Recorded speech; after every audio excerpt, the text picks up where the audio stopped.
I think truly that love is a fabulous gown, incredible shoes, something sleek to wrap around your throat, and a man to appreciate you for it.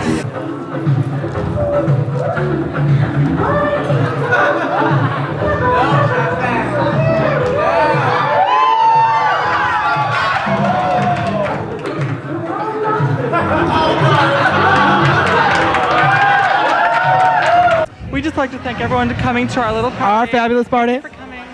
Benefit for Queer Nation. It's a $1 benefit for Queer Nation, but we want you to give more because more and more and more. We never give enough.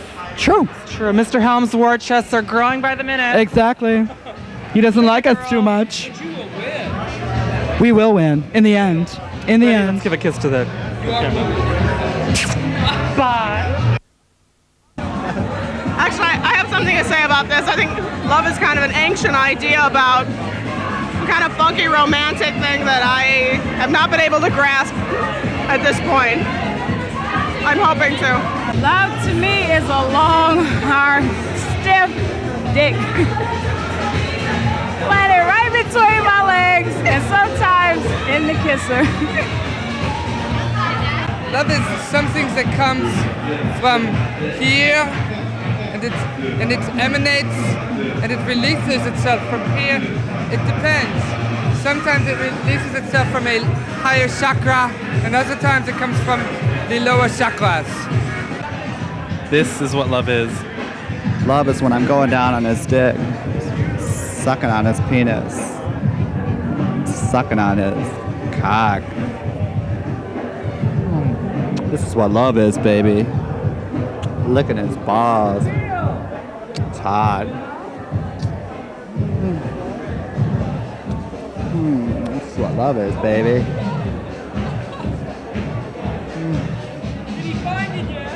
That's love. For me, love is knowing that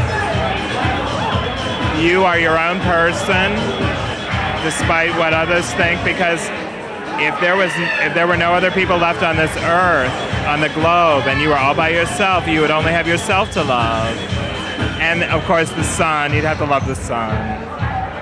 It's everywhere. It's everywhere and in everything. Don't limit it. It's in your backyard. And I think Hallmark says it best.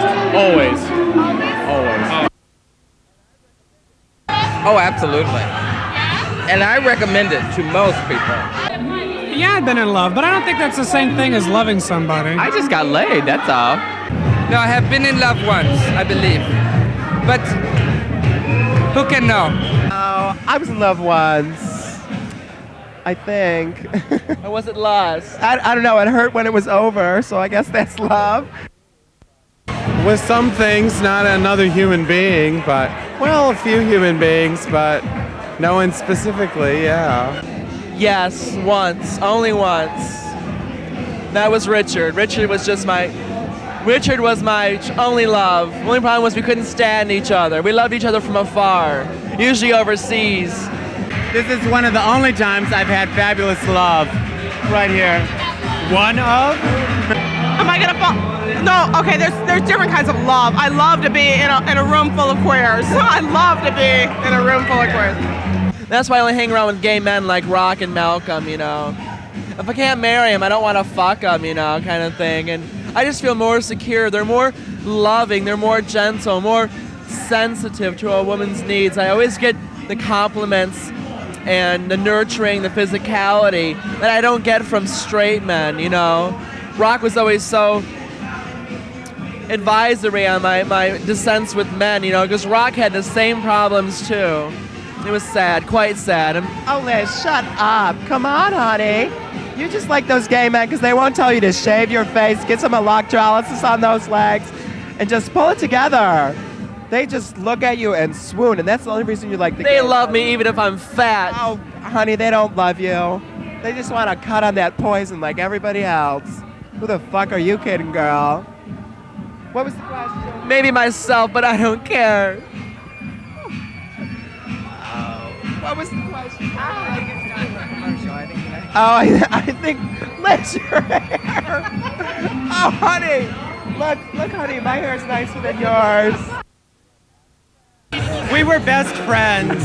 We were best friends. And then after 6 months of sleeping in the same bed as But best we never friends, fucked. We never fucked for 6 sleeping months. in bed as best friends, we decided, hell, we're not seeing anyone else. We might as well fuck, and then we became lovers. Oh.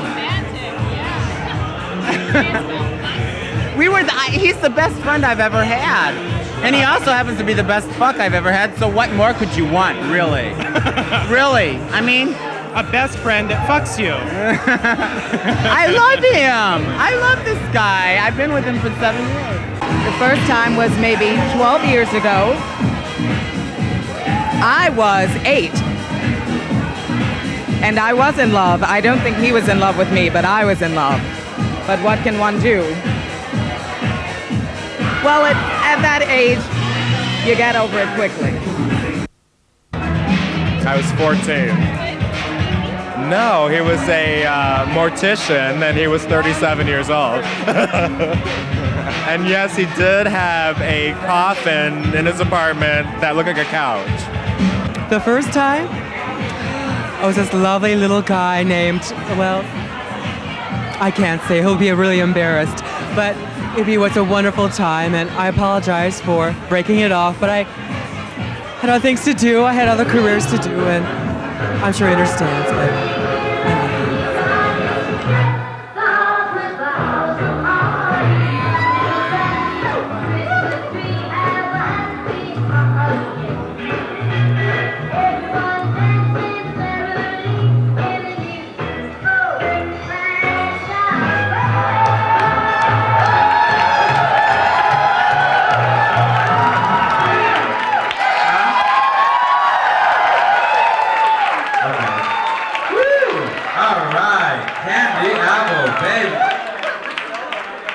I'm sure he understands, but I love you.